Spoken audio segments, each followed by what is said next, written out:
welcome to episode 142. Final thoughts on number 38. Boys, we finally did it. We got number 38 after 3 years of this podcast. We finally get to celebrate our first title. We were on the verge of just closing shop, putting the tent away, and moving on. But fortunately, we can at least say that we're not the bad luck. We had a few weeks off. We had a bunch of personal things. Kenny got married. Lots going on here for the boys, but we are back. We had to finish off with at least one more podcast to close out the year. We have everyone here but Kenny. So as always, Mike, your host. I got Bill, I got Oscar, I got Jason with us tonight. Gentlemen, how are we doing? Champs. Can't feel any better. I'm feeling great. Man. Fucking boom. Let's go. Jay's got about 3 pages of notes. He was taking notes all day, so he's ready to go. We got a few different things we'll cover today. First off, for those of you tuning in on the various platforms, please join us in the conversation. Leave us your comments, your thoughts. I believe only YouTube and Facebook allow for the comments. Twitter no longer allows for the comments. Twitch does, so I guess you can use that. But please do. We want to make this interactive. Let us know your thoughts. Join the conversation. Para a malta que esteja a ver em português, esteja à vontade de participar aqui nesta nossa conversa. Podem deixar os vossos comentários em português. Todos nós percebemos português, por isso poderemos abordar as vossas questões ou as vossas opiniões. Also, I'm going to drop a link in the chat since it's our last one for the season. Please don't be shy. If you do want to jump in and join the podcast, you can join with just audio if you'd like. Give us 30 seconds, 60 seconds. What did you think of this year? How are you feeling going into next year? Anything, whatever's on your mind, get it off your chest. Let us know. Let's chat. We want to interact with you guys. So I just dropped a link in the chat. I'll do it a few more times throughout the podcast, but please do participate and feel like we're not, at least make us feel like we're not talking to just each other and someone else is on the other side. I just wanted to start off with some numbers to start. Going back 365 days a year from today, we've made some significant strides here on the podcast. It's been a lot of hard work, a lot of time that we've all dedicated to being part of this, a lot of time that you guys on the other side have dedicated to listening to us. Whether you agree with us or not, we say some stupid shit. Maybe we get some things right here and there, but we've across all of our platforms on social media, we had 2.9 million people reached of all of our content, which is significant number. Last year, I believe we didn't even hit a million. I think it was something like 750,000. So significant increase. Thanks to you guys, we've also achieved 13,000 new followers across all the platforms. Again, Facebook still being our number one, but again, significant increase in what we were doing a year ago. So we're looking for you guys to continue to engage with us. Let us know your thoughts. Any new initiatives that you have, some suggestions, recommendations that we could include for next year, new content that we can do. Your feedback's welcome. Today we'll talk about overview of the season. We'll rate it 0 to 10. What do the guys think? Why do they rate it that way? We'll talk about the player of the season, disappointment of the season, surprise of the season, best Portuguese player of the season, best international player of the season, most impactful result or performance of the season. We'll also get into some transfers. Koksu has arrived from Feyenoord, record transfer for Benfica. We'll talk about Otamendi, which was probably a surprise to all of us, renewing for 2 more years. So we got our captain back, 23, 24 expectations, and we'll run quickly through the handful of players that we have on loan. And if you guys think they'll actually take part in next season, or if they will either leave again on loan, or if they'll end up moving on somewhere else. Before we get started in the comments, we got Tiago. Boa noite, maltinha. Abraço para ti, Tiago. Mais uma vez, obrigado por participares aqui nesta nossa conversa, rumo ao 39, exatamente. Esperemos que daqui a um ano estejamos aqui a festejar o 39. O Pedro Costa, abraço para ti, Pedro. Boys, overview of the season. We win the 38 on the last game against Santa Clara, another team from the islands. That's the 4th time in a row that of the times we've won it in the last week for island teams. Ironically, next season there will be no island teams. So there's no trips outside of the continent from a league perspective. Jay, I'm going to start with you. What do you rate this season, 0 to 10, and why? I'm gonna go with a 7.5, just because I had a little high hopes for Champions League.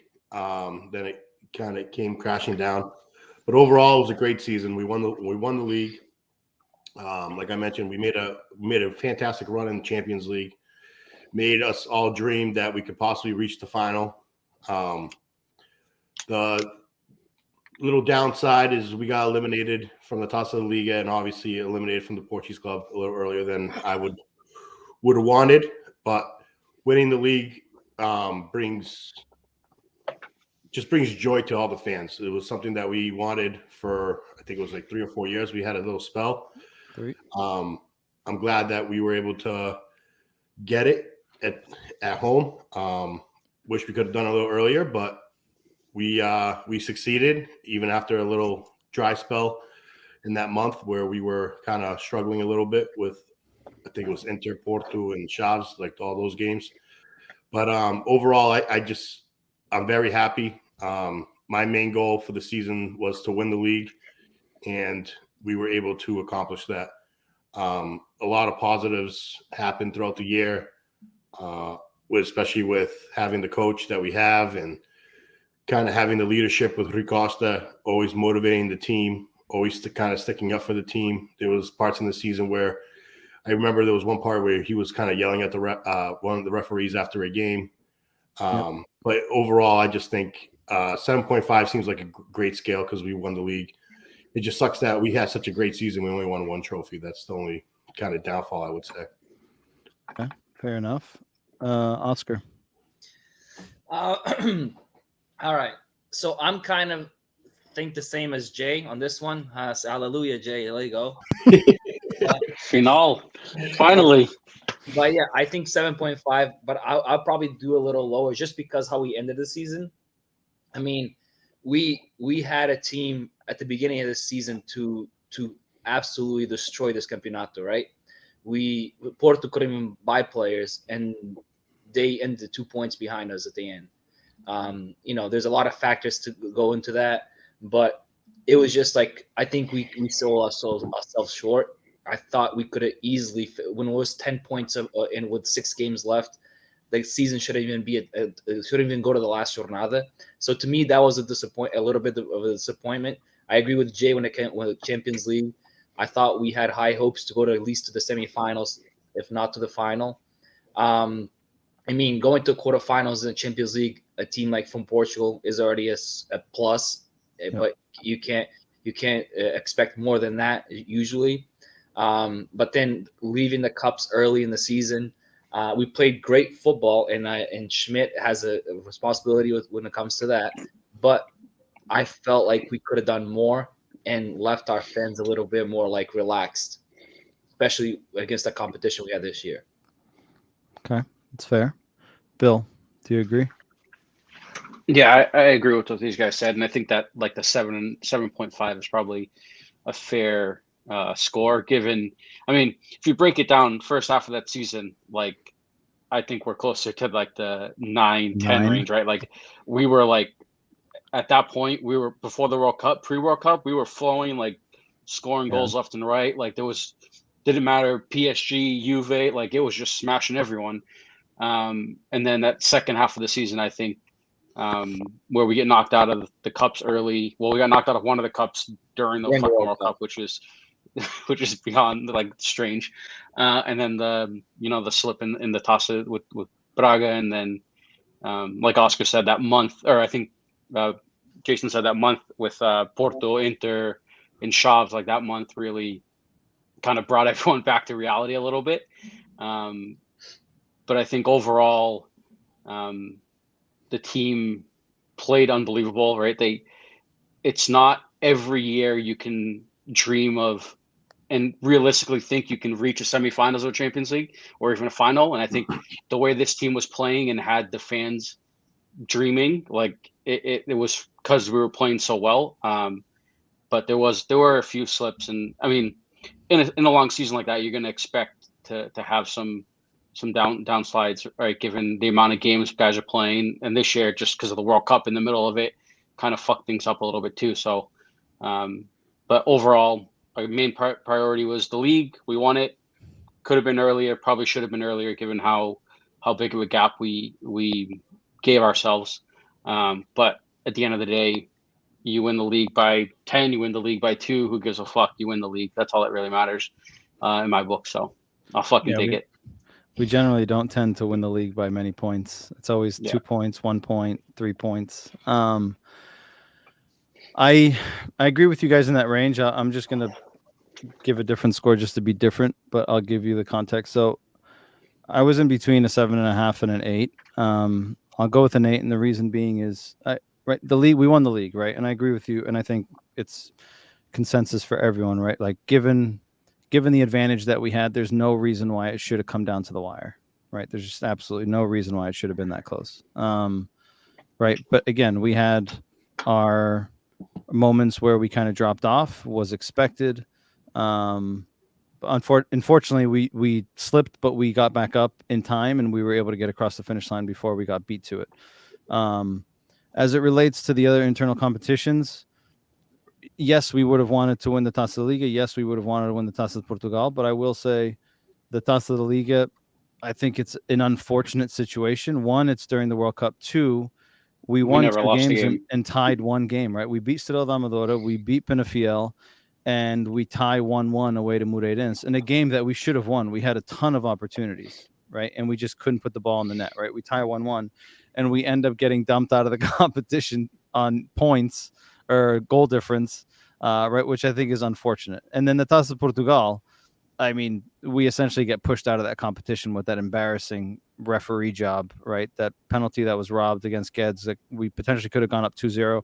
Who knows? We could have ended up losing as well if they call that penalty. No one knows, but it could have put us in a much different situation.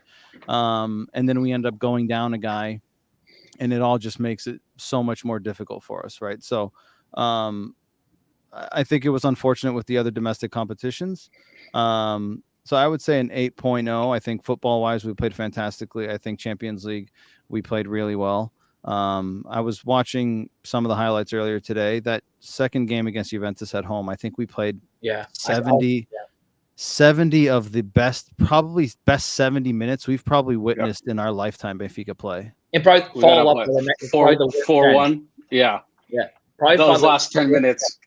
And then we ruined it with the last 15, 20 minutes. But those first 70 minutes was outstanding performance. So I'd say an 8. Again, I think there's room for improvement there. But I'm going to follow that up with, and I'm going to start with Oscar because he was critical to start. Given what we saw this season, what would you rate Roger Schmidt's performance in his first year as a manager in the Portuguese league, from a 0 to 10? 0 to 10. I actually would rate him just as I rated Benfica, and I'll tell you why. Like football wise, like I said, you had Benfica playing, face on against anybody in the Champions League. Like he played PSG. Head on. He didn't hold back like Rui Vitória and those guys used to do. Play defense and counterattack. I mean, we saw that with Verissimo last year. Just play 70% of possession. Back in the defense and the counterattack for the when they have a chance. But he played people head on, but the thing is, like, we complained a few times about him. Is like he ran those guys to the ground. Especially a lot of the starters like João Mario and Ramos, he ran them to the ground. So those guys at the end had no gas. And the subs used to come like at 85th minute, 88th minute. When you had guys that could come in and give these guys a break, especially if you're winning by more than 2 goals, he was not making subs early enough to give these guys a rest. So that was my downfall on Schmidt. But overall, a 7.5 is what I rate him. Okay. Fair. Bill? Yeah, I agree. But, I mean, I think the 7.5 is pretty accurate. I think, like Oscar mentioned, the downside with the guys kind of burning out a little bit toward the end of the season. I think it also comes down to the squad depth, right? And he doesn't necessarily control like the quality of players he has on the bench, right? Like he can ask for whoever he wants, but at the end of the day, it's Rui Costa and Ripe de Raz that are going to be able to sign guys, right? And if he doesn't have the quality and the trust in the players that are on the bench to then rotate in, I'd rather him stick with his preferred 12 or 13 guys than rotate guys in just to rotate guys in, and then you're blowing games because you're just bringing guys in just to bring them in, right? And I think we saw that, right? Like he seemed to have a trust in like 13, 14 guys. Right. Which again ends up leading to the João Marios of the world getting burnt out. It is a problem. Let's not forget he asked for 2 guys in the winter that he got, right? Yep. And those guys didn't give anybody breaks. No. So that to me is it's on him because he asked for these guys. We paid quite a good money for them, and they didn't give any of these starters breaks when we needed them. And if we had probably another 3-4 jornadas in this league, I don't know if we're champions. I can agree with that. Yeah, I mean, toward the end of the season, we definitely saw guys fall. Like João Mario definitely fell off a cliff the second half of the season. We saw Rafa struggle. Rafa, I was just looking today. Rafa had 8 goals all season. Jesus. I mean, he also went through a stretch where he hadn't scored since like November. He hadn't scored in the league since November, and then he scored against Braga in May. And that was a huge goal. It was two massive goals this season. It was a big goal. Porto away, and Braga at home. Yeah. So he got 8 league goals. Right. He had some important league goals. But it's just crazy to think that, right, like a guy like him who's been consistent in terms of goals scored over the years, right? And Kenny mentioned it at the beginning of the season, right? I think the goals are going to be more spread out this year, right? And you would have expected a guy like him to have more goals, and the fact that we scored so much, but he still didn't score that many goals is pretty crazy. Jay, what's your rating on Roger Smith?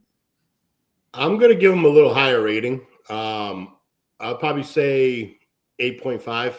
I just thought that overall implementing his style of play, choosing some of the players that he chose, starting Antonio Silva and developing him throughout the whole season, bringing on João Neves towards the end. Also players like Tinu coming in as well.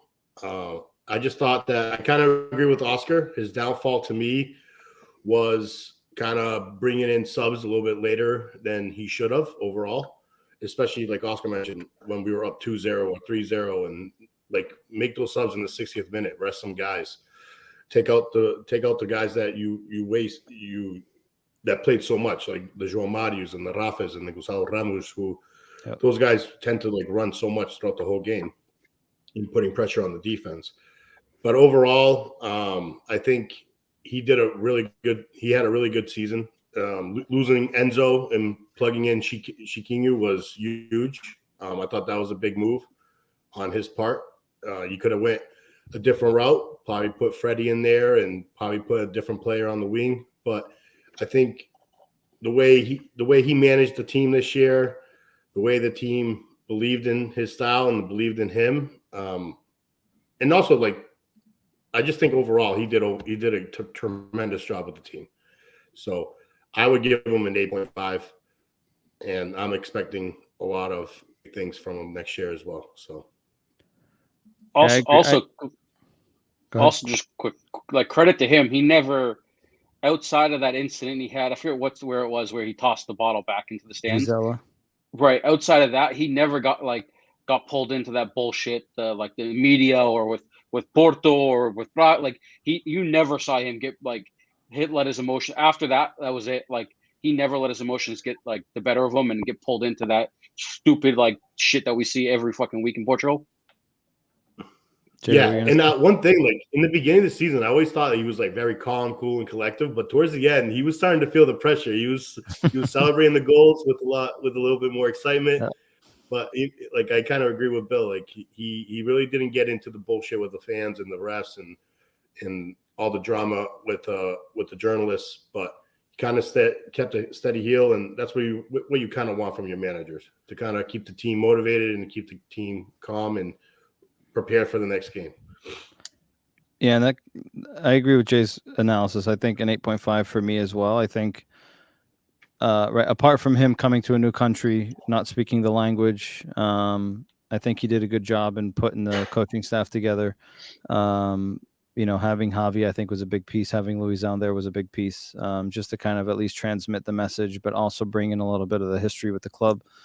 I think him being able to come in and implement his style of game straight away, I think, was significant, right? And then he maintained it consistently, for 90% of the season, right? We went through some lulls, we went through some games where we didn't play as well, but I think for him to be able to come in and just, hit the ground running straight away, I thought was pretty impressive. And then losing Enzo was a big piece, right? And I think he managed to ride the waves for as long as he could. And then we finally started to navigate well. It was a little bit rocky at first, but I think he was able to steady the ship again. And then the outside of the field stuff, I think, is super important, right? We talked about at the beginning of the season, right? The impact of what an external manager versus a Portuguese manager would do, knowing the media, knowing the mind games, right? Are there pros, are there cons? How do we look at it? And I think this showed us that, again, this was his first season. Who knows what the second season will be like? Right. But I mean, the fact that he didn't get wrapped up in, I think, again, the fact that he doesn't speak the language maybe makes it more difficult for him to get wrapped up in it. But I also think Benfica's communication department did a good job with the guy that sits alongside him in the press conferences and kind of deflecting questions and telling the journalists to shut up. And so there were times where he was like, done, we're done. Yeah. We're done. And I think that plays an important piece in it, right? Just making sure that you're protecting the manager, right? He's the guy that's there putting his chest out there and taking all the shots. And at some point, someone needs to step in and protect him as well, right? Or else he's basically out there for the wolves, and he's basically going to have to answer questions that are pretty difficult or don't make sense. So I thought really good first season. Again, I think we could have maybe won another domestic competition with a little bit of luck or, a little bit more fortune. But I think overall, pretty impressive what he was able to do in his coaching staff in the first year at this level. I would probably say he's probably never faced so much adversity in his career as a whole, right? He was at Leverkusen. Obviously, the Bundesliga is a competitive competition or a league, but when you factor in the Portuguese league and how really it's a 2-horse race most often than not, then you take in all the external factors, right? There's a shit ton more pressure, I think, than maybe he's ever faced. And like you guys said, right, towards the end of the season, you started to see him wearing his emotions on his face, his heart on his sleeve, right? And pressure started to mount, right? You had a 10-point lead, and now all of a sudden you're like, shit, we have one slip up and this is going to fucking fall apart. Not to mention, right, he has a renewal halfway through the season. That adds pressure, right? So it's like, I'm riding a high. We're 10 points clear. I renewed. Now it's a 1-game swing, right? Like, what the hell's going to happen if I fail? But fortunately, that's not what happened. So, Nick, what's going on, Nick? Welcome back. It was good to see him kind of rebound from that month that we had and kind of get the team together. And I feel like Ricosta also had something to do with it. They show that video where he made that speech that we are going to be champions, and he kind of spoke to the team, and it was good to see. I feel like the leadership was there this year, and it was good to see overall, especially now when we see these videos on Benfica Play. And I don't know. I thought that was good to see. Did you guys all see the series, the OM with Benfica? Have you guys watched it? I've missed like one. I have like 1 or 2 episodes left. I've watched a bunch of them though. Not yet. So I recommend, for anyone that hasn't seen it, I think it's 6 episodes right now. Is it on Benfica Play? Yeah, it's on Benfica Play. They're 25 minutes each. I think I'm halfway through. I think I'm on the 3rd one, and I think it's great to just at least see the background of what goes on, the conversations that the players have, Rui Costa in the locker room, the conversations that Roger Schmidt has. You see how close the team actually was, right? Like, how they interact, how friend, like there's still little packs, but like it seemed like this team was like the whole team as a whole was very united. Like, it's interesting to see. Yeah. Hey, so anyone that hasn't watched it. What was that video with Mattis with boxing gloves? Like, he was like, "Quero presidente." I haven't gotten that far yet. I haven't gotten that far. Dude, there's an I just saw there's a an clip of episode it. in I it. started laughing. I thought it was like wicked There's an funny. episode. I texted Mike. There's an episode that like it was during the preseason. They went and did like team bonding. Oh, and the singing. Dude, yeah. But there's like, did you see what they did after? I don't want to like ruin it because these guys haven't watched it, dude. But I was like, I watched the episode. dying. I'm just trying to think, dude. But Ned is singing. He has to stand so up in a funny. chair and sing, dude. Like literally, he has zero emotion for everything. Yeah. Zero. And he's stoned all the dude, time. Rafa in that series is every time he's on camera, he makes me laugh. He hates it so much. He's like, literally every time he turns around, the camera guy's there. He's like, "Foda-se, outra vez, mas isto é Chico." And the cá, Chico, quer estar no meu documentary no Netflix? Dude, he's literally, they're leaving the fucking stadium to go to the hotel, and he's the only one in the locker room, and João Mario's with the camera guy, and he's like, olha, está sem perfumar. Yeah, and he's like, e ele agora vai para o hotel para dormir. Imagina se não fosse para o hotel para dormir. Legit, perfume, cologne everywhere. Like, and he's like, dude, you're going to sleep. Hurry up. But it's for anyone that hasn't watched that, I definitely recommend checking it out. Again, I'm halfway through, and it's pretty good to see kind of how the team is united and the things that go on in the background. So definitely something to check out on Bplay. Before we get into the players season, I just wanted to put up some videos here. So this one here of Roger Schmidt, which I think just shows kind of the unity of the team and the appreciation that they have for him, which I think goes a long way. I just love the fact that he just sits there and lets them pour the champagne on him, just like he's just like, yeah, give it to me, just keep pouring it on my head. It was good to see that side of him after a long year, for sure. And it's funny to see the players that are there, like all the Benfica youth players, all the young guys. He's looking at the beer like, shit, is there any left? Okay, yeah, I'll finish the can. Also, Gilberto with the glasses. Constantly with those stupid sunglasses. He looks like he should be an Avenger.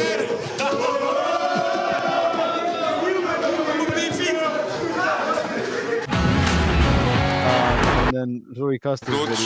Ano muito difícil para o clube. A responsabilidade enorme de há muitos anos não ganharmos troféu. I like how Roger's looking at him like he massa understands associativa a maior alegria que é aquilo que eles mais desejam de nós. Portanto, como presidente do Benfica, creio poder falar em nome de todos os benfiquistas. Obrigado pela enorme alegria que deram a todos os benfiquistas. Obrigado pelo vosso trabalho, pelo vosso sacrifício. Obrigado a todo o staff que está aqui à volta da equipa. Que sem eles vocês também não conseguiam estar aos níveis que vocês estão. Obrigado a vocês por desde a primeira jornada acreditarem que nós iríamos ser campeões nacionais como fomos hoje. E obrigado em nome de todo o povo benfiquista. Somos campeões nacionais, gente. Campeões nacionais. E como num dia festejamos... He's a fucking beer. Nobody give it to him, though.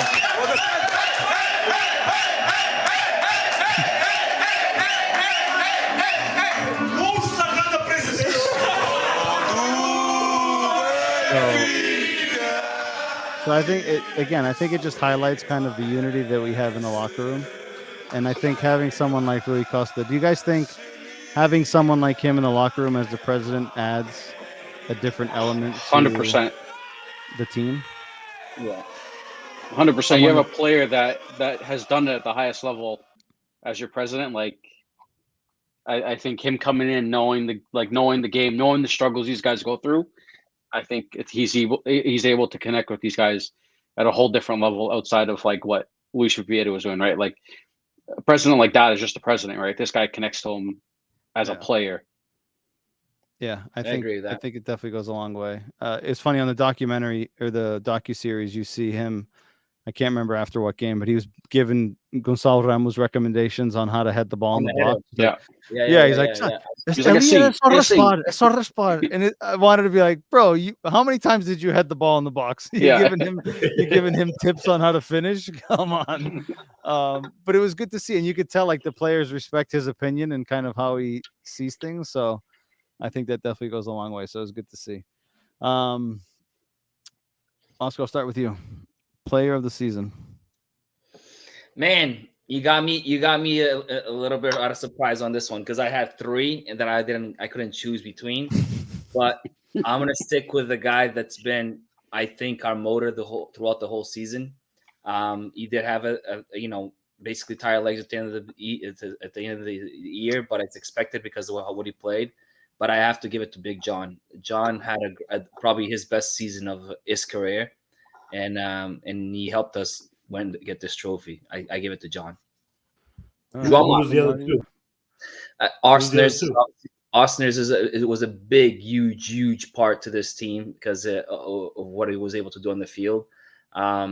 And then the other one, we have obviously Otamendi, the captain. But to me, I have to give it to João Mario.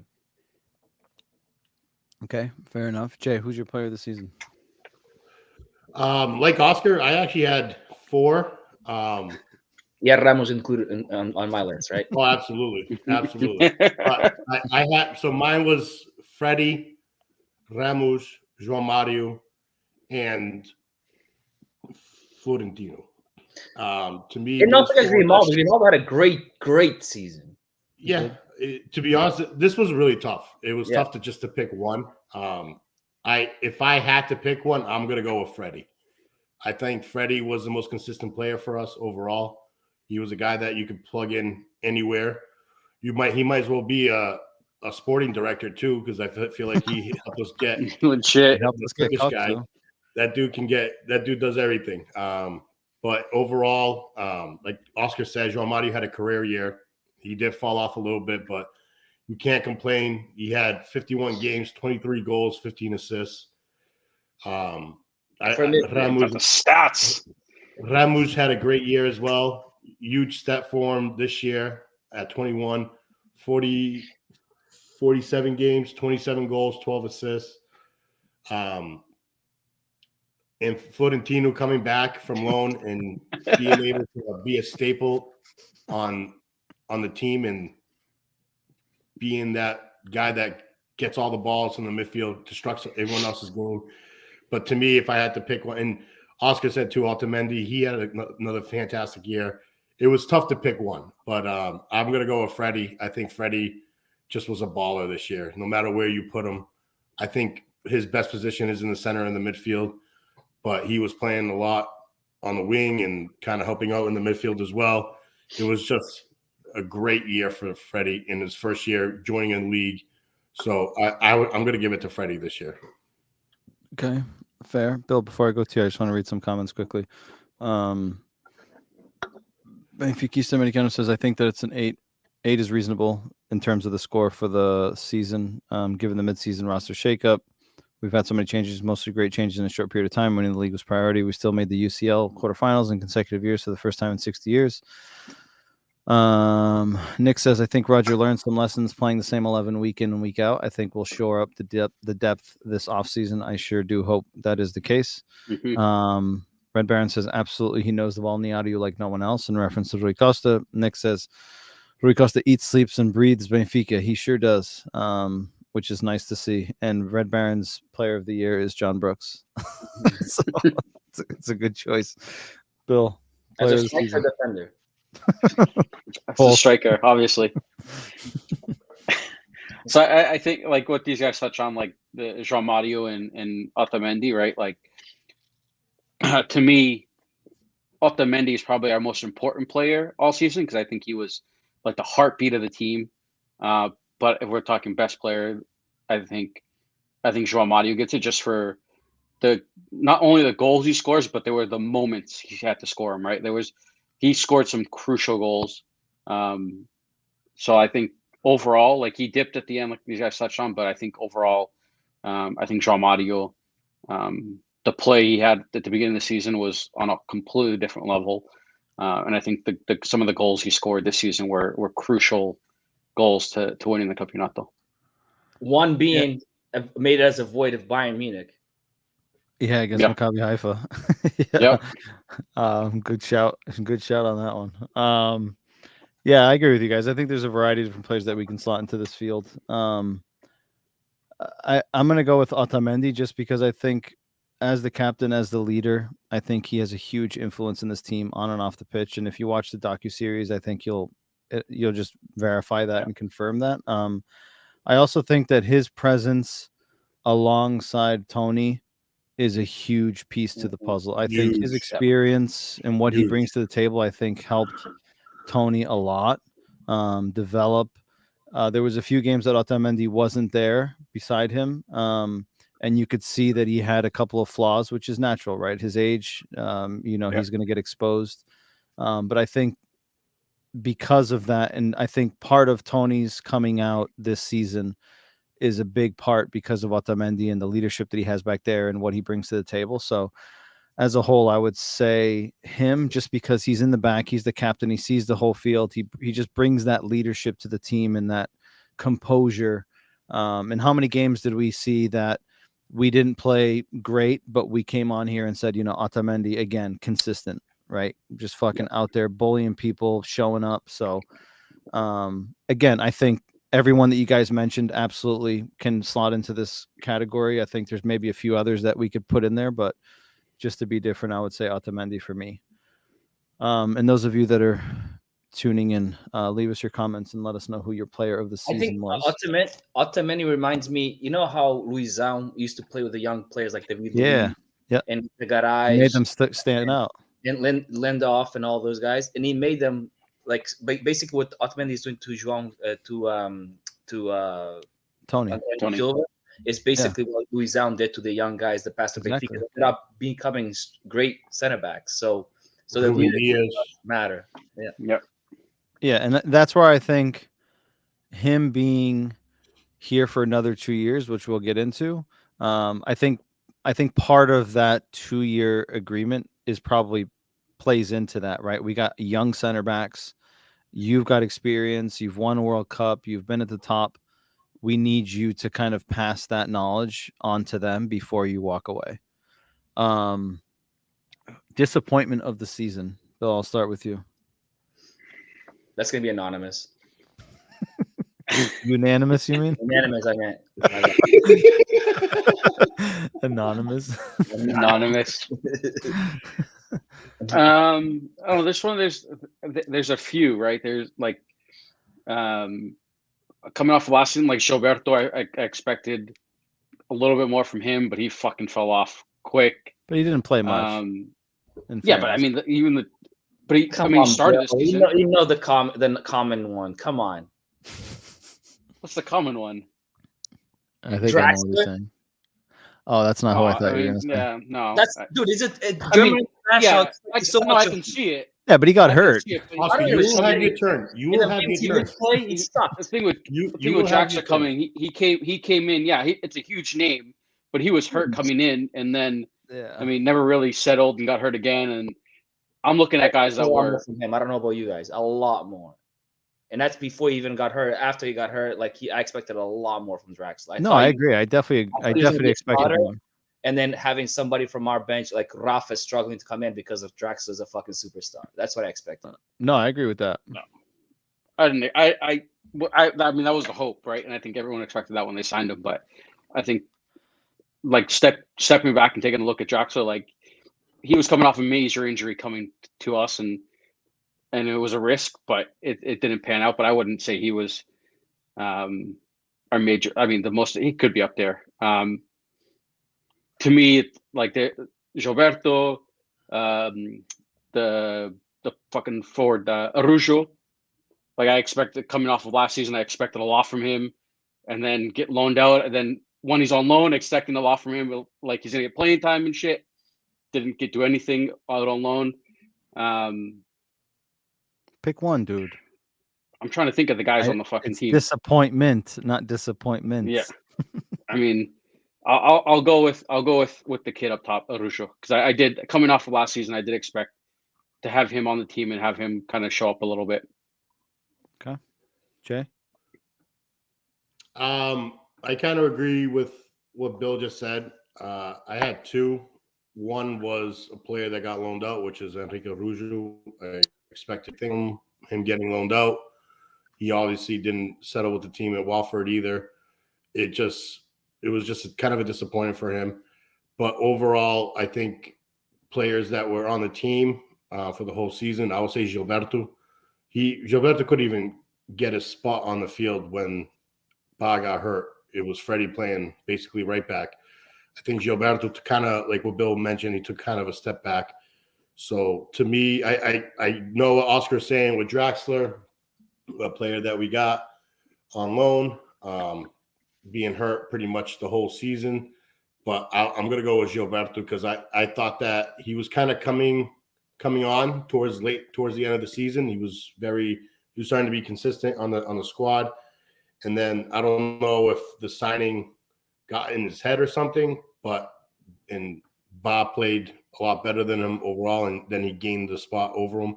But Gilberto, to me, was a little bit disappointing. Even the games that he played, he wasn't that. There was one game he sucked so bad, but he ended up getting like a game-tying assist or He something scored. like that. Or Yeah. Or he scored. He But, like, scored you- and Boa assisted. Huh? Was it against It Boa was Vista? we won 2-1. It might have been Boa Boa Vista. Vista. I guess Boa Vista. Yeah, Gonçalo but like Ramos to was the winner. me, of course he did. But to me, it was Gilberto. I like how you Gilberto threw was that the in there. biggest disappointment. All right, before I give it to Oscar, Nick says player of the season for me is Auschwitz. His peak probably didn't reach the highs of Jean-Mario Otamendi, but he was so consistent and so valuable in different positions. Red Baron I says, agree. okay, Auschwitz was my MVP. He says Draxler is my disappointment. Nick says disappointment for me is Draxler for lack of playing time. He also says Enzo for off the field disappointments. And Red Baron says, but the best player of the squad was the traitor Enzo, which I think I can agree with as well. Oscar, If Enzo stayed the whole season, he probably would have been the MVP of the team, probably. yeah, No, Yeah. to me, and obviously I'm just going to rephrase what I said. When I think of a disappointment, I think who do I have highest hopes for, right, for the next season? And when I heard Draxler was coming, that's the guy I had the highest hopes. He's a German international coming from PSG. Playing almost in every single team like that he played before, that he was like a superstar. So I had high hopes for him to play in the Portuguese league. I figured that he would come to restart his career, to freaking go to, get called to the national team again. And all of a sudden, the few games he did play before he got hurt, he looked like he was walking around the field. He didn't look like he was like the superstar that I thought he was. So he was right away a disappointment. And then he got hurt and he came back from injury. He never got a spot on the team. Never, not even from the beginning. So to me is a big disappointment. I had high hopes for a guy that was a German international starter. And I can see Oscar's point too, because like I think Nick kind of touches base on it on his comment. Like you kind of, if he didn't start, you kind of expect him to be like an automatic sub and coming in. Yeah. And even when he came in games, he like Oscar said, he looked lost. He didn't look Slow. like he was. Yeah, he didn't look like he was into the game, or I don't know. Maybe he just didn't like Portugal. I don't know, but I can see why Oscar went Draxler. Yeah, I think he's, and my pick is for Draxler as well because I agree with Oscar. I think we said at the beginning of the season, right? Like given his reputation and his experience, not being a regular at PSG, maybe he comes to Portugal and tries to relaunch his career, right? And this was a perfect opportunity. And I think, again, there's other factors that contributed to it, right? Motivation, potentially self-confidence, the injury, right? Who knows if he feels 100%. So I think all of that kind of played into it. Nick says, I was hoping that Draxler would be an automatic sub every game and would push the regular starters to be better, but unfortunately he couldn't overcome his injuries. Red Baron says props to Draxler for apologizing to the fans for the season. Yeah, and I think his statement at the end of the season, I think maybe touches on the fact that it wasn't a motivation thing, right? There's other factors that contributed to him not being able to perform at the level that we've seen him perform in the past. Now, do I think he'll ever be able to get back to that level? Probably not. It just seems that his injuries are just going to haunt him forever, and his days at the top level may be done, right? He may be just a sub guy at a team where there's less expectation, there's less pressure. But I think this season maybe showed him and maybe everyone that had a glimpse of hope for him that his days are no longer there for him at a top level team. But who knows? Maybe he still has time to rebound. But I agree with the disappointment. I was definitely expecting far more from him, but unfortunately we didn't get that. Yeah, I mean, we were at the beginning of the season when we heard that he was coming, it was like, who the hell is going to sit now? Who's going to sit? Yeah. Like, we had high hopes that he would be like pushing for a start, right? And then all of a sudden, the guy's not even have a chance to come out. Yeah, I remember the game that we played away to Famalicão. I think might have been his first start. And he just looked so out of it, like just walking around, pacing around. Like he seemed at points he looked like he had like cement in his shoes too. Like he never looked like you get out of like first gear. He always looked slow. Yeah, it was definitely it sucks odd, like the two. Unfortunate. It sucks that the two guys that we got from loan ended up getting injury. I know a lot of injuries to them, and like fortunately we were able to get a little bit out of Gids. Yeah, but Gids started off well, and then those two.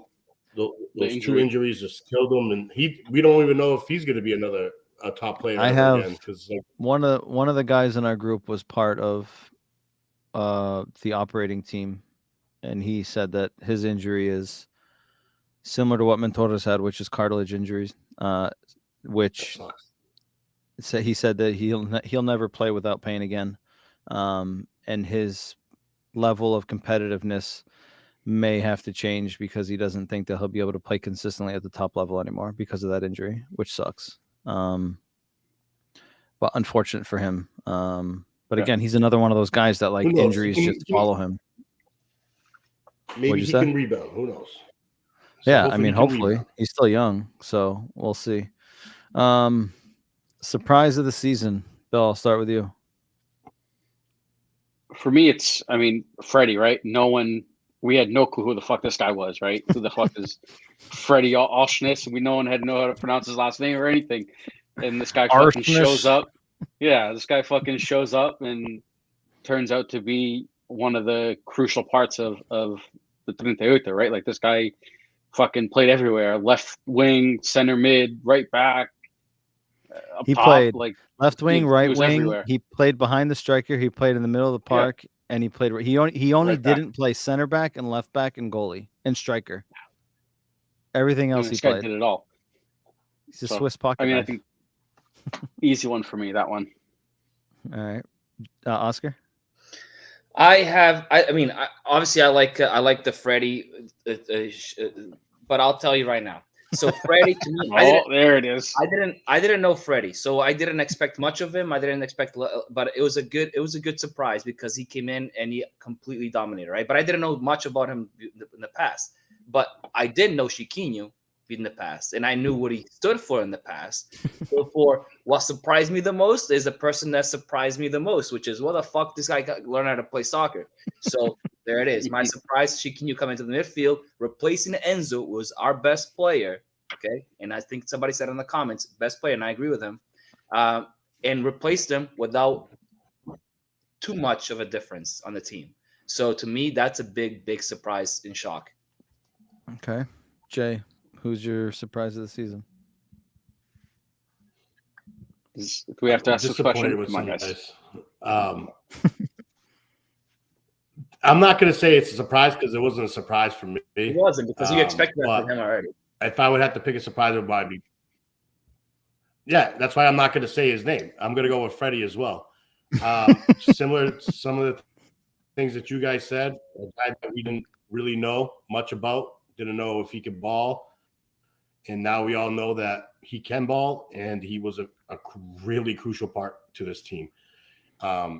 Anywhere, like everyone says, anywhere you put him, he played well. But I was very surprised on the way Freddie can play, how he plays the game, his vision. He could score goals as well. He scored a couple of crucial ones for us. The one he can't take PKs though. Game was pretty big. But no. And like another one that Red Baron also was the kids, some of the kids that kind of came in, João Neves and then Antonio Silva. Those kids kind of surprised me well, but if I'm going for the overall season, Freddie to me was the biggest surprise. Yeah, I agree with Red Baron. That's my pick, Antonio Silva. In the preseason, I remember when we first played against Reading at St. George's Park, Tony Silva started to come into the 11, and I think everyone was like, he's just there because players are coming back from preseason and they're not fit, and Lucas Veríssimo was going to start, and this and that and the other thing. And clearly the coaching staff and Roger Schmidt saw something straight out of the gates that grabbed their attention. And His first start was at the Stadio Dubessa with was it Morato that got hurt? Yeah, Morato got hurt. Morata got hurt. And he never looked back. And so for me, if we want to talk about a player that we didn't know anything about, I mean, It's him. easy to forget. It's easy to forget that this kid was so far down on like the pecking order that even the junior, like even like the kids, right? Like he wasn't even on the B team. Like he wasn't even talked about. Right. Well, if you start talking like at the preseason, you're talking about kids from the B team that might come up. At center backs, it was Arujo, the other kid that ended up going to Estoril. Like he was the one everyone was talking about, and then all of a sudden, Joe Vicente. It was Joe Vicente, yeah. And then all of a sudden, this fucking kid comes out of nowhere and slides in and never lets go of the spot and ends up going to the fucking World Cup. That was a good one. It's easy to forget, where this kid came from. Yeah, Nick says surprise of the season is Tony balling out of his mind and not giving Morato a starting spot back. Red Baron says kid came from the juniors. He's not a surprise. I agree. That's my pick, Red Baron. Everything. I can see Tony. I mean, I didn't know much about him before the season, but I agree. Good surprise. Tony and Narsoners to me is basically in the same boat. I didn't know much about them prior to the season, so I didn't have expectations from them. But Chiquinho, that's what my pick for Chiquinho, because I had expectations from him, which is not good, and then he surprised me. Yep. I kind of agree with it. Whatever. I kind of agree with all your picks, like Tony, Freddie, Chicão. They were all very, very they were players that we didn't expect, and we got like the most out of them. And hopefully, it continues to kind of happen. Yeah, I know. Hope they didn't peak. Nick says Tony Silva starting in his first game was a very big topic of discussion amongst the Benfica podcast. Everyone was really worried about his lack of experience, and I think we spoke about it as well. But I think one other point to talk about here, Nick, is not just the lack of experience in his first start, but I don't know if you guys remember, but he picks up a yellow card at Stadio Dubessa within the first 15 minutes. Young kid, first start, away from home, gets a yellow card for a foul that's, far from our box. And he managed to play the rest of that game with a cool head, didn't get caught up in anything, and didn't get sent off. A lot of players at his age, especially with his lack of confidence at a higher level, would have gotten sent off, would have completely lost their mind and would have done something stupid. And he kept composure and he did not get sent off. So I think apart from all of that, when you add the context of the early yellow card in that game, I think it really showed a lot of his personality and what he's capable of mentally, which is something, I guess, priceless really when it comes to kids that age. Red Baron says no one's surprised with Jon Snow. I'll let you guys answer that, but my 2 cents on it is I'm not surprised because I don't know enough about him. But it was such a short sample size. Exactly. I don't think the sample size that we saw was sufficient enough, but I don't know if you guys agree or disagree. No, I agree. Go ahead. Go ahead, Jason. No, I mean, I mentioned them as well. I just think the two kids coming into the season, and I kind of agree with what Bill said. It was a small sample size, but it shows that the kid can play. And hopefully next season he kind of brings the same type of effort and brings the same type of quality as well to the team, and it just helps him grow. And maybe he becomes the stud throughout the whole season next year. But yeah, I kind of agree with what Bill said earlier. It's just a small sample size. He didn't get to play pretty much the whole season. He came in as subs here and there, but he was pretty much with the team. Now he understands how the first team works, and me personally, I'm expecting big things from him and Tony next season if these guys don't get sold. Best Portuguese player of the season, Oscar. I mean, if João Mario was the best of the season, why wouldn't he be the best Portuguese? You could have gone for someone else. You're going with João Mario? Yeah. The best Portuguese player of the season is João Mario. To me, he's the motor this year. Okay. Bill? Yeah, I agree. I mean, same logic, right? Like, he was my MVP, so. But, I mean, I know where Jason's shaking his head, so, I mean, Ramos is definitely up there. But I'm just sticking to the logic. I picked João Mario as my best player of the season, so he's the best Tuca. Jay, Lay it on him. To me, it's not even a question. It's Gonzalo Ramos. A lot of you guys had a lot of doubts from him in the beginning of the season. Do we need to go get another striker? We lost Darwin, this and that. No doubt about it. We had the guy in the right spot at the right time. Gonzalo Ramos is very young. He's only 21 years old. You said the same thing about Enrique Araujo. He had a great season. He shut up a lot of people up. He scored a lot of game-winning goals. He showed up in a lot of big games. And there was no doubt about my mind the best Portuguese player this year was Gonzalo Ramos.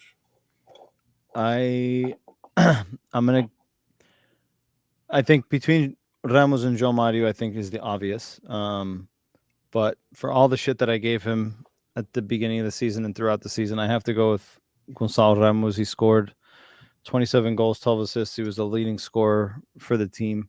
And not to mention he doesn't take penalties, and not to take anything away from João Mario, right? Because you have to score them, right? Having a penalty, an opportunity to take a penalty, and scoring it are two different things. So not to take anything away from him. But, Gonzalo Ramos scored 27 goals in all competitions in almost 1,000 less minutes than João Mario. Wait. What was there was a beginning of the season, and there was a number that Jay threw out there. I think it was. I don't remember. I thought about it. 30. Was it 30? I think it was 30. 30. I could say he was going to score 30 goals. All right, He just missed it. Can you say you missed it? He missed it. Disappointment.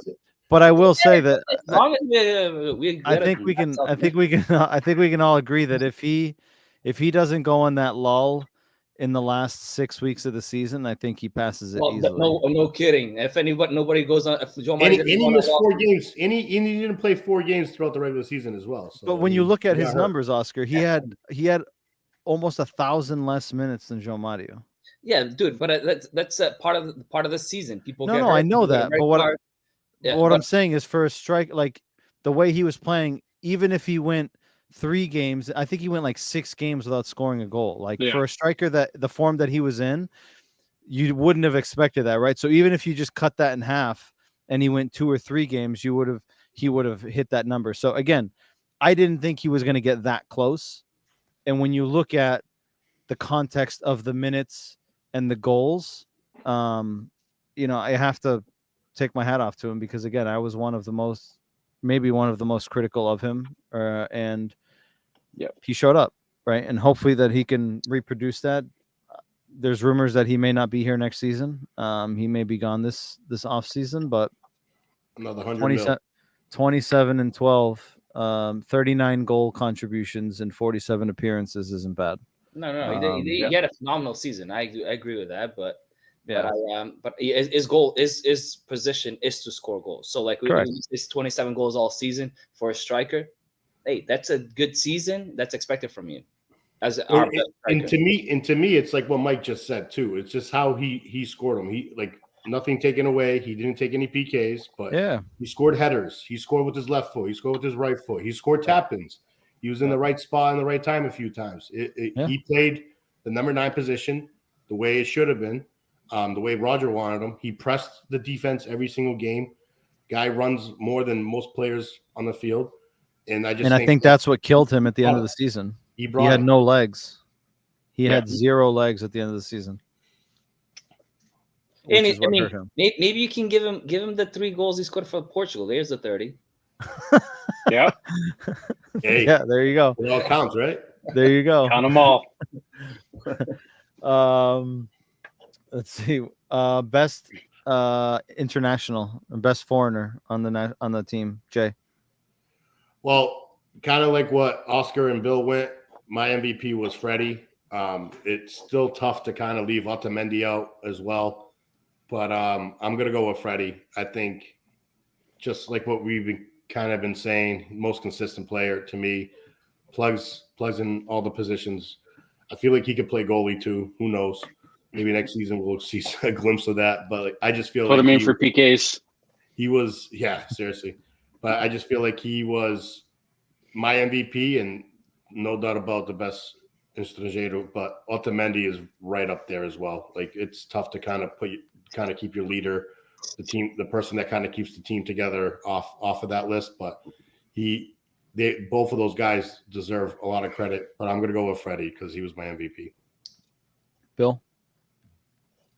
Yeah, I got to go with Otamendi. I think he was, like I said, I think he was probably our most important player, because I think he is like the heart and soul of this team, right? And we see it in this Ep142 Benfica docuseries, right? Like you see how important he is off the field, pre-game, like post-game, during the game. Like his importance in this team is huge, and I think he had the season he had was unbelievable, right? Like there was games that he was a fucking stone wall. And then you add in him playing alongside a kid that came from the juniors, like it makes it even more impressive that he was able to play at that high level with a kid that had no experience on the first team whatsoever. And I think as much as Tony looked good, I think it helped, like Mike said at the beginning, it helped that he was playing alongside Otamendi and had all that experience with himself.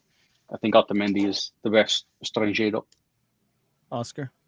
I mean, I tend to agree with Jay on this one. I think Freddie is we could give it to Otamendi, we could give it to Grimaldo. Grimaldo probably had his best season at Benfica this year. Yeah. Like, hands down the best season at Benfica, and we're not even considering him. So Freddie, to me, it was like we needed a striker, Freddie would score a goal.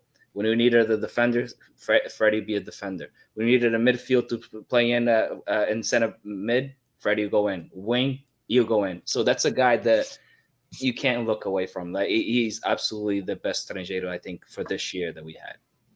Dude, that second half against Sporting, he was fucking on a, like Huge. Yeah. Huge. unreal how well he played that second half against Sporting. Yeah. I gave Otamendi my MVP, but I want to also give a shout to Freddie, so he'll be my best international player. I think agree in terms of impact in so many different areas. It's hard to not pick him. Like you guys said, right? He's just where we needed him. He showed up. He played, even if it wasn't his position. It was just like, okay, give me the blueprint before the game. Let me study it. Okay, I'll go. Just tell me where to run. I'm coaching today. Got it. I think I'll figure it out. I think Schmidt looks at Freddie as your guy's favorite coach Pep looks at Bernardo Silva. He's like he understands he understands football, so it doesn't matter where he plays. He knows Legit. that. Good soccer IQ, and it's like, all right, I know I can put you there, even though I know you're not in that position. You're gonna give me more of an assurance than someone else. Right. You're more secure for me there than someone else. Mhm. And I think it showed, right? Like, okay, you're hurt, no problem. We'll put Freddie there. We'll figure out who's going to play in his position, but he'll play in your position. We don't have to worry about that. What was in the whole season, if you had to pick out one game, what would you pick out in terms of most impactful, whether it was the result, a performance? Oscar? I have two games. I have Porto away, which is probably, if we lose that game or tie, we're probably not champions. Mm-hmm. And then I have the game that what I think is the nail in the coffin, Braga at home. That's to me the most important two games that we had all season that basically decided the season. Jay? I went a little different route. I have one, like I agree with Oscar with those two games, but I think the game against Sporting and Avalad, down 2-0, shit first half. And then the second half, we just came out and we played our asses off and we were able to get a draw to make it a little bit more comfortable for us for the final game. With Freddie scoring the goal on the header and then Jon Snow banging that last one at the end. You saw the emotion after John Neves' goal where Otamendi was like going nuts. The whole team was just going celebrating. It meant a lot just to get that draw. I thought right there and then in my eyes, I was like, "There's no way in hell we're not going to win the league. This is ours." And I think coming back, like I said, playing like shit and just getting a result was huge. I remember I was at the Portuguese Club in Milford watching that game. I was fucking pissed. I was drinking my face off. And then we ended up winning, and I even got even worse. I got even more drunk, and I was just celebrating because to me that tie ended up being like a victory for me. Bill? A lot of 1920s that day, I'll tell you. Yuck. I agree with what Oscar. I think that the Braga game at home, I think that was the pivotal point in the season, right? Like at that point, if we lose that game, the league is very much up for grabs. Like I think that Braga game, getting that result, I think solidified kind of where we stood. We lose the league. Yeah, I think winning that game definitely we won it by 2 points. propels us. 3 points we got there. Propels us into winning the league. Performance wise, like I think that Juve game, those 70 something minutes, that Juve game were probably the best we looked all season, because that was, I mean, the way we looked that game was unbelievable. But just in pure importance, I think that Braga game was probably the game of the season. Yeah, I can agree with all the games that you guys mentioned. I'll go a different route here. There's 2 games that stand out for me, given just the way that we won them. One was, I don't know, maybe the 3rd or 4th game of the season at home against Vizela. I don't know if you guys remember. João Mario scores the 96th minute goal, and then he gets a red card for taking his shirt off. Right, and we win 2-1. And then the game at home against Boa Vista, where Gonçalo Ramos scores that toe poke back post. After we go up 1-0, they tie it 1-1, and then we win it 2-1. After João Mario missed a penalty kick in that game, and he said, I'm going to come back. We're going to win this game, and we're going to win it for you. And he ended up winning it for him. So I think those 2 games stand out for me, apart from the ones that you guys mentioned, which obviously, but I think those 2 games, right, losing games at home against lesser opponents, I think has been somewhat of Benfica's downfall in the last few years, tying stupid games at home. And I think if we had lost this year, nobody, right? At home, other than we tied Sporting. Sporting, that's not a little team. We tied Maranhão away. We tied at home. We lost to Chaves away. Benfica drew 1 and lost 1 at home. So we lost to Sporting, or lost to Porto and tied to Sporting. Drew Sporting, and then the rest was away. So at home we didn't, other than Sporting, we didn't anybody else. But in years past, we've had games where we've tied. We tied Vizela last year, 1-1. Yep. When we got a red card, Tadat got a red card, right? So I think had we lost points in those games, it would have killed. We would have had a little bit more broken momentum throughout the season, which I think played a big part for us, for the team to, again, and like those late winners build that momentum, right? Like you get fired up and it just carries and snowballs. And I think that helped us significantly. So I think those are the 2 that I agree with Jay when he said that about the Sporting game, is because tying that game right at the last few minutes, it kind of the momentum for the last game against Santa Clara came with that goal, with that celebration, with that feel like it's a win and coming home. So that's a good. You go from leaving that Sporting game deflated to, like Jay said, leaving like you just won, right? Having come back 2-0 after the shit first half. So I agree. I think it makes a huge momentum. Even though that the point wise it's more like it didn't make it wise, because point wise doesn't change a thing. Correct. We still would have had to win. Yes. Yeah. Correct. I just think that game overall, being a derby, a Lisbon derby, and all that, it's just like I said. I know we tied, but it felt like a victory for me. For all of us, after that first half. We got a few more minutes here to wrap up. I want to jump into the transfers and the things that have happened in the market up until now. Otamendi renews for 2 years, which everyone in the press was saying that he was no longer staying. Grimaldo was leaving. He was leaving. He's going somewhere in Europe. Juventus wanted him. River Plate was also mentioned. And then out of nowhere, Benfica announces that he's staying for 2 more years. I haven't seen any information in terms of numbers and what it's going to cost the club. I highly doubt that they'll release that. Normally it's typically private stuff. I mean, there'll be rumors that are leaked eventually, whether it's real or not, we don't know. And then the big headline, Koksu joining from Feyenoord, huge signing. Not just financially, but a player of his status. I mean, Turkish international. For those of you who have watched them, I was able to watch maybe 6 or 7 games of Feyenoord in Europa League this season. And he's just a class above the rest. I mean, his vision, his occupancy of space, His ability to get it at the edge of the box, set pieces, incredible.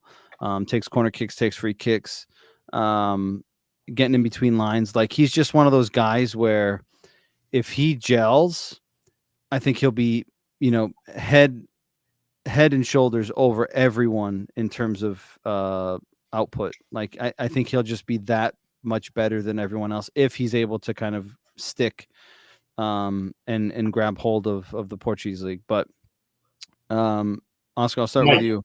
Mike, I have a question for you since you've seen him play. Is he better or the same level as Enzo? Because I haven't watched much. He's a different type of player than Enzo. Enzo's deeper. He's more physical. I would say Koksu is a mix of an 8 and a 10. He occupies a lot of space. He covers a lot of ground. He's a Karagunis. Yeah, I would say he's right. Let's say from a 0 to a 10, 10 is Imad. I would say he's like an 8. Like, this kid is really good, really good.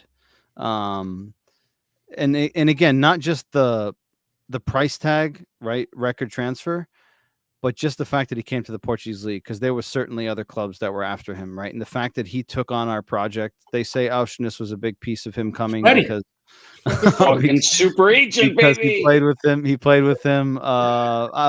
Roger Schmidt also having been in the Netherlands, they say was a big piece of it as well. But Oscar, I'll start with you on these two pieces of news. Obviously, the Otamendi piece I think is pretty straightforward, but a player like Koksu, for the price tag, for the expectation coming to the Portuguese league, and I don't know if you guys have seen it, but rival fans are complaining, like, how is the league allowing Benfica to do this, and how, like, Benfica sells players for $100 million or 100 million euros. Like, if they can buy players, then why wouldn't they, right? Who was the guy Porto paid like 25 mil for a couple of years ago that ended up sucking? Well, they paid 20 million for the Carmo, and he's sitting in. No. But I'm talking about the midfielder that. Veron. Is it Veron? Veron, yeah. Was it him? Yeah, he but it was the same thing. Yeah. Oscar, thoughts on this?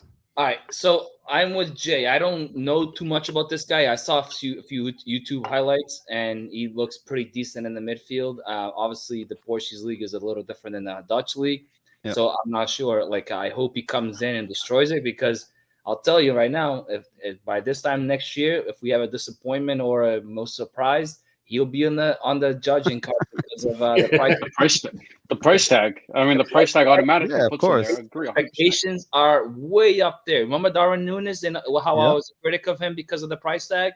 Yeah. Well, he'll be up here. I'm leaving this off right now. Mbula, that's who it was. Yeah. Red Baron came to Mbula. Yeah. So the guy that went to Stoke? He ended up going to the EPL after, but he was he came in shit, and then they sold him off. Yeah, so I have a lot of high expectations for this guy. Hopefully, pans out and he surprises me. But then when it comes to Otamendi, man, I'm super happy. I'm sad for Verissimo. I'm sad for Morato, because with Otamendi renewing, one of those guys has to now go on loan. Or sold. What's his name? João Silva, the other guy, João Vitor. He's probably not going to come back. Verissimo's probably going to get loaned. I have no idea, because I think they're talking about bringing Araújo back. We got Araújo still. Yep. Yeah. He had a great season too. Yeah. So some heads are going to be rolling. Otamendi is obviously now a starter. Antonio Silva is a starter. So who's going to be rolling out? So let's see what the season pans out. But I'm happy for these two additions. Jay. So out of the two additions, like I said, I don't know much about Koksu, and I'm hoping, like what you just mentioned, he becomes the top player of the league. I kind of agree with Oscar. If he doesn't, then he's probably going to be the biggest flop or the biggest disappointment. But I just think it's very crucial that we don't lose. So we already lost Grimaldo, right? And if we lost Otamendi, that's 2/4 of our back line. And there's also rumors that Ba is being tossed around on first of some bigger teams as well. And I just feel like revamping our defense after having the season that we had was going to be a struggle. But now, to me, having Otamendi back paired up with Tony, because I don't think Tony's going anywhere this season. I hope not, at least. Hope not. And having those two kind of staying put, and hopefully Boss stays too. Having 3/4 of our team defenders back will be really, really huge for us overall, and keeping that stability in our back line. And regarding Koksu, like I said, I don't know much about him. I'm hoping for the best. Everyone keeps saying great things about him. And if other teams are complaining about we're spending all this money, dude, we just made like what, $300 million in the past like 2 years with Champions League and selling players. Like, we got to spend something, right? And why not go after a player that has a big name like him, I guess. I wish I knew a little bit more about him, but I'm sure I'm going to know a lot about him with the preseason games in the beginning of the season. So I'm expecting high expectations from both of those guys. Check out Turkey's European matches coming up. He'll be a starter. Yeah. Bill? Oh, yeah. I'm definitely going to start watching a little bit of Turkey games now, too. Yeah, I agree with these guys. I think the Otamendi signing to me was I mean, that came out of fucking left field, right? Like, no one like I once the season ended, I thought he was gone, right? Like, the fact that we didn't figure something out during the season, or like right after the season ended, like I figured maybe they might have something ready, announced that the second season's over. But I mean, we went and I was like, all right, he's gone. And then all of a sudden, like, Koksu's at the airport in Lisbon, and then they're like, all right, Otamendi resigned. Here you go. Like, here's the double whammy for you. Enjoy your day. Bye. Yes, yeah. I mean, that came out of nowhere, and to me, I think it's a great signing, right? To keep bringing him back, because to me, he was the heart and soul of the team. I think he pushed us. He pushed everyone. He kind of, his play led the way, and I think losing a player like that without necessarily having an equivalent replacement could have been detrimental to the team. And I think having him for another 2 years, even if that second year he's not your starter, but he's still very influential in the team, in the ball, in the audio. Like with Louis Zhang, like we all said it for years, right? We don't have anyone on that team like Louis Zhang, right? Like he was the heart of that team. He transmitted his passion and his aggressiveness to the team. And I think Otamendi does that. And I mean, there was a few of us on here that questioned him when he signed, if he was a double agent or not. And I think a few. His. I mean, I didn't want to point Oscar out on his own side. You know, I don't want to say any names, but his name starts with O and ends with Scar. But I think the way he celebrated, you could tell that winning a title meant a good amount to him. And what a year he had, though. Won the World Cup, played at a high level, won the Portuguese league. Like, dude, you guys made awesome. Yeah. Vitorro, come back. It's okay, bro. He walked away.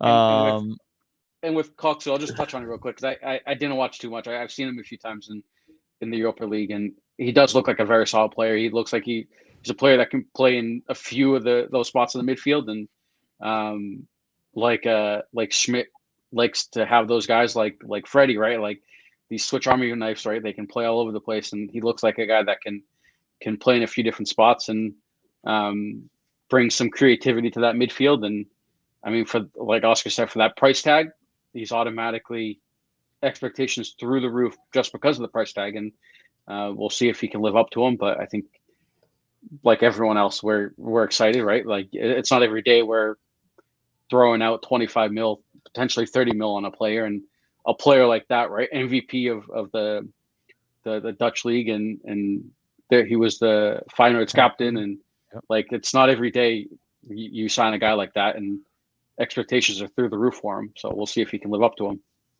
Hopefully we hit the jackpot with him. Red Baron says Jean Vito should have never signed. Yeah, that was that deal was a bit odd. He also had some misfortune as well. I think if he didn't get hurt in the last game before he came. Jean Vito came because Verissimo got hurt. Yeah, and then he ended up getting hurt the last game. Then he got hurt, Felipe de Lourdes or whatever. Yeah, which screwed him over. Then we got fucking John Brooks.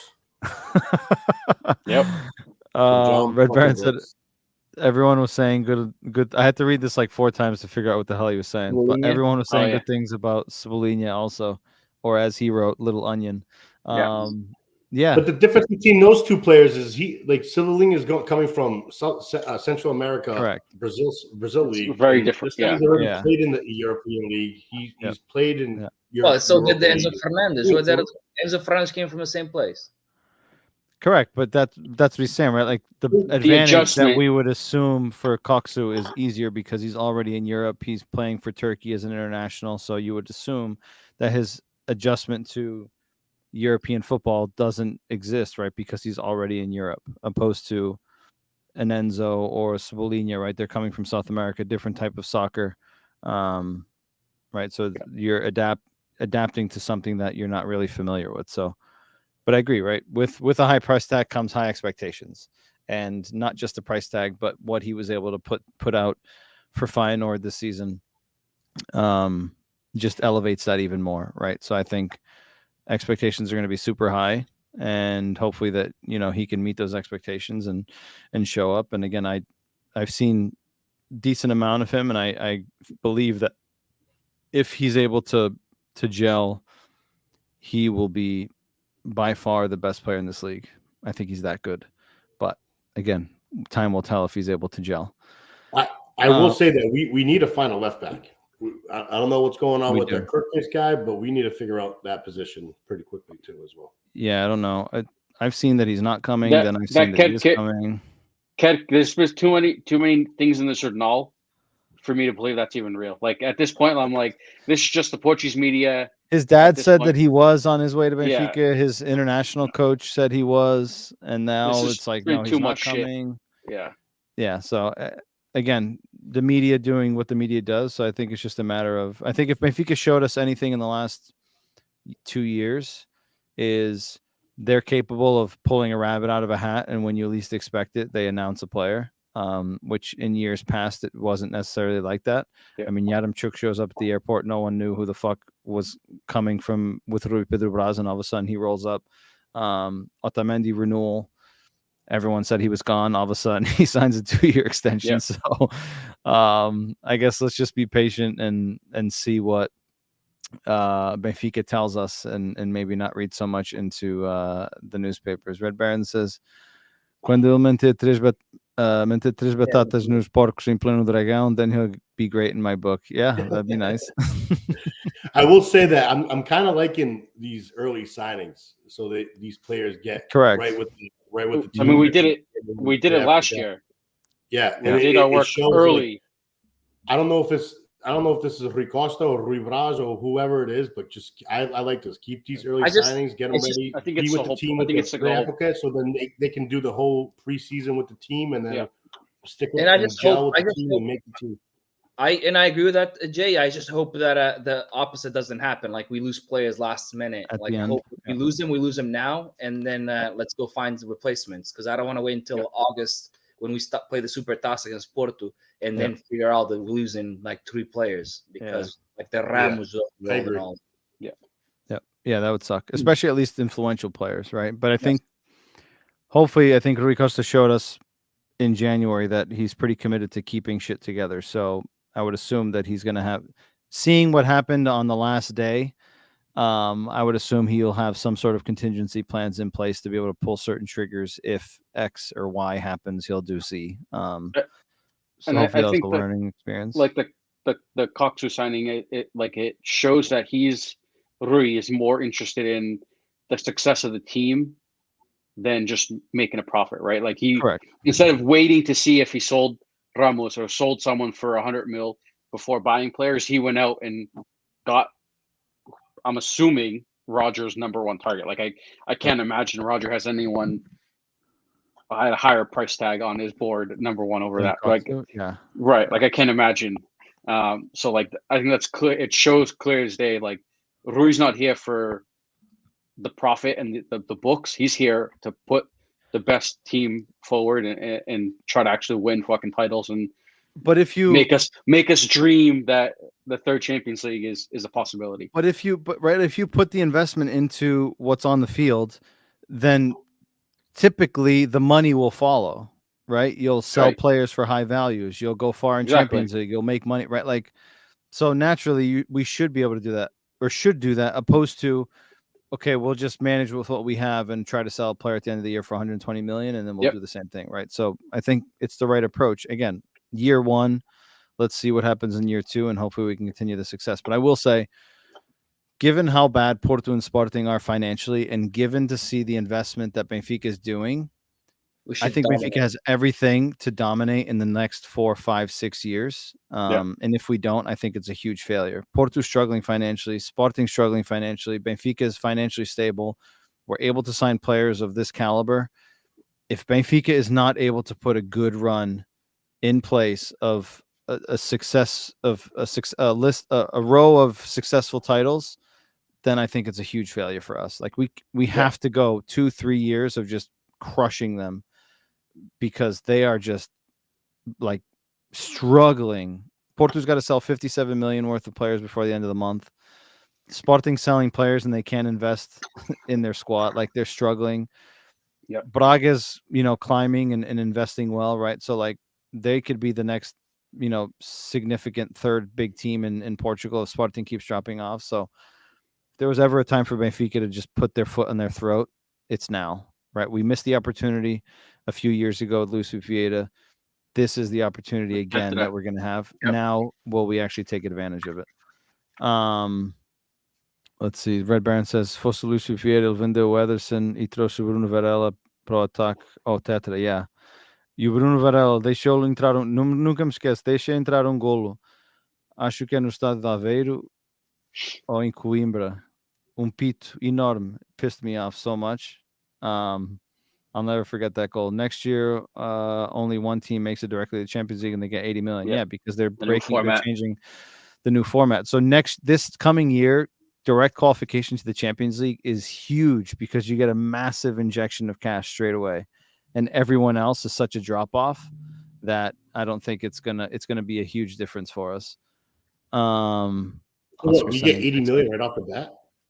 Yeah, because they're changing the format of the Champions League, so you get more money now. Yep. So that's why this season Champions League direct is going to be a huge advantage. Coxu's already paid off for that. We're good. Legit. You make it direct. Red Baron. Yeah, it was Bessa. That's what it was. I couldn't remember who it was. Terrible goal. Pissed me off. All right, to finish off, he's Guimarães goalie. Guimarães, yeah, he's still getting goalie on him. We've gone a little bit over, but I just want to finalize here. So I want to end with final thoughts to end the 2022-2023 season. I'll go around the table here. I'll go last. Jay, I'll start with you. Final thoughts here. Overall, it was a great season, guys. It was awesome doing this podcast with you guys throughout the whole year. I just think it was a lot of more ups than downs. We had that month that was off, but I just think overall it was great. We had a great season. We have a great team. Hopefully we can kind of push forward. And next year, I'm expecting a little bit more. I want more than one trophy. I would like to get the Supertaça. I would like to start off the season with a bang, get the Supertaça against Porto, get our conference high, go far in Champions again, make us dream again, win the league, and give us the fucking Taça Portugal. And hopefully we get like those 3 trophies. I'm expecting big things. So again, it was a pleasure working with you guys again this season and hoping for next season as well. Bill. Better speech than at your brother's wedding.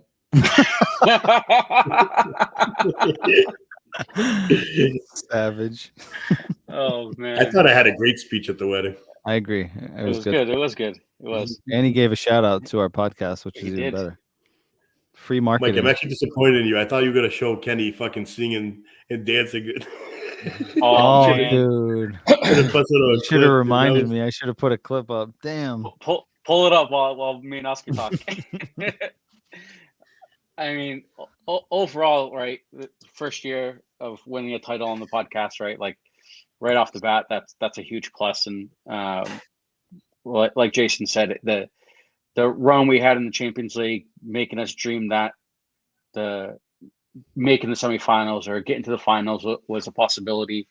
In Roger's first season is huge. Definitely need to improve on the Taças, right? Like just winning one title is great, and I think the league was definitely the main focus this season. But as Benfica fans, we always want more, right? We're never happy with just one. We want the Dobradinho or all three, because apparently they only matter when you actually win them. Because if you don't win them, then they don't really matter. But yeah, I think as a whole, the season was a positive given our struggles the past 3 seasons, on and off the field. I think it was nice to see a team united and a team that didn't give up when things started going south. And I think Roger had a huge part in that, and can only go up from here. Awesome. I'm just happy. I'm happy that we waited 3 years to but we're champions finally. I'm happy that I'm doing this with you guys. We grew up together, so like it's fun. On Tuesdays, come here and just shoot the shit and talk shit about each other. That's like, so what we do on the chat, so it's okay. Yeah, so like it's basically just bringing it live to the people to see how much of clowns we are sometimes to each other. But overall, man, it was a season we waited a long time for this trophy. We finally got it. And even though it was a few scares here and there, we just came up on top, and that's all that matters. I mean, we had a season that we can remember as we got back to the title. So hopefully with Rick Costa on the leading this team, I think we only have good things to look forward to. He seems to be doing the right decisions. He seems to have the right mindset to lead the team to bigger trophies, bigger acquisitions, bigger everything. So like I'm happy to see what the future holds for Benfica, and I'm happy for this year. Yeah. One more thing. I hope we don't lose to Porto at home anymore. Like that needs to stop. Yeah. Hey, we beat them away, which was a good thing. Never, yeah. That really, I don't count that as a win. We got dominated, and then they got a red card at 26th minute. So like, even though it's a win, but like nobody remembers that red card at 26th minute. I do. It was 3 points. That's all I care about. Yeah, I agree with all of your words. I thank you guys and Kenny obviously is not here, but for being a part of the podcast. Obviously, if it wasn't for you guys, I would just be here talking to myself. So, appreciate you guys taking some time out of your days to come here and like Oscar said, shoot the shit and just have a conversation about something that we all enjoy collectively, right? We have our disagreements, we have our arguments, we have our frustrations, but if there's one thing that brings us together, it's Benfica. For me, that's invaluable. Also for the people that follow us and take time out of their days to listen to us on their commute, listen to us after hours, watch us late at night, whatever the case may be. When I look at the numbers in terms of our views and the locations that they're coming from, in countries that just, leave me in awe. Like people are actually listening to us in Kenya. People are actually listening to us in Israel. Like, it's just like, what the hell? Right. So never in, a million years did I ever imagine that we would have gotten to this point. If there's anything that, I can say that, we're just getting started. I think the numbers that I said at the beginning of the season, at the beginning of the podcast, having reached 2.9 million across various platforms in the last 365 days, I think, again, is a testament to everything that we've collectively put into this. Not just us, but also the group over across the pond, right? Going to the games, videos, lives. So I don't want to leave them out of this as well, because they're a huge contribution to us, right? There are boots on the ground, right, for us that are here in the States and unable to travel to games as frequently as we would like to. They're a huge piece to it as well. So I don't want to leave them out because they're a big part of it. And next season we'll be back sometime in late July, early August, depending on how the preseason goes. Hopefully with better content. If there's anything that you guys recommend from different content suggestions, segments that we could include in the podcast, send us a message, let us know what you think. I have a couple of ideas and we'll try to implement them, but it's good to hear from you guys and let us know what you guys think and how we can be better and keep you guys more engaged and make things interesting. I know there's a variety of different Benfica podcasts in English now. But again, I watch, I think all of them or somewhat frequently, and I try to keep our content different or fresh or just not make it the same. Sometimes it's difficult, right? Because the topics just are naturally going to happen. But again, we appreciate everyone's support and kind of being on the other side and listening to us, whether you agree with us or not, or whether we're idiots or not. Oscar got bored of my speech, so he left. His computer died. But yeah, so we will be back next, again, at the end of July or early August, depending on how things go. Our social media platforms will still stay active, so you can still keep up with us there. I'm going to sign off here with a video of Kenny at his wedding. I was able to download There it we quickly. go. There was a lot of representation of Benfica at Kenny's wedding. Before the wedding, we took a picture in our Benfica shirts. We took a picture during the wedding. I spent the whole wedding in my Benfica kit. So did I. Yep. Our walk-in was Kenny with was our Benfica lit kit. in this video. He was fucked. I'll leave you guys with this video of Kenny. Thank you all for tuning in. Red Baron, thank you for tuning in and being here week in and week out. We thank you. You don't have to thank us. We thank you for being on the other side and listening to us. So here's Red Kenny. Baron, next year, join in the conversation as well, buddy. Yeah, you got to call in and yep. Even with just the audio, we got to do something different next year to see if we can get more callers in. Just even if it's just the audio, but we'll figure that out. We'll tackle that when we get there. But here's Kenny at his wedding, 59 seconds of Kenny, and then we'll sign off from there. But again, thanks to everyone, and enjoy this video. Thanks, all right.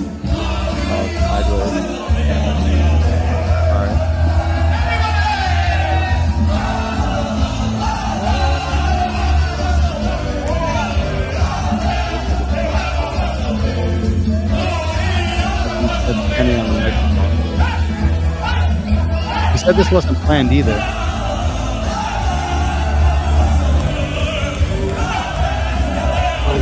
Dave Mountain.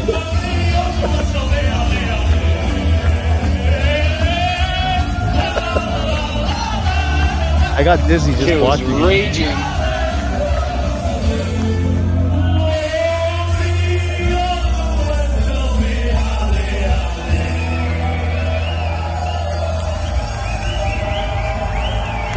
What a wedding.